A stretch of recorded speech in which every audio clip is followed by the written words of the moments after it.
आपण फणस फोडून घेतलाय, कट करून घेतलाय व्यवस्थित आणि गरे पण त्याचे सेपरेट केलेत. इथे बघा, हे असे गरे काढून घ्यायचे. आणि आता बघा हा असा गरा आहे ना,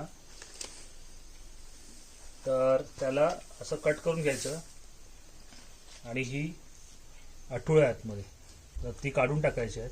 वरची साल तर आपण कचऱ्यात टाकून देऊ, पण ह्या आठळ्याचं आपण भाजी वगैरे करू शकतो. आणि आता त्याला असं कट करून घेऊया.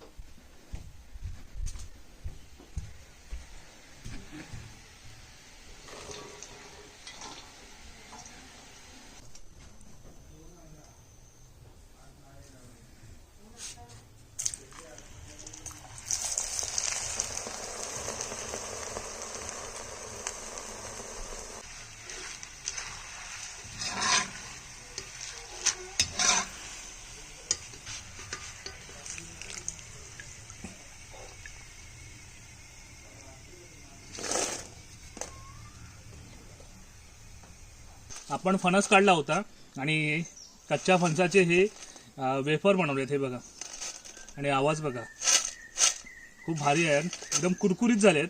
तर खाऊन बघूया. एक नंबर लागतात. तर तुम्ही सुद्धा ही रेसिपी एकदा नक्की ट्राय करा.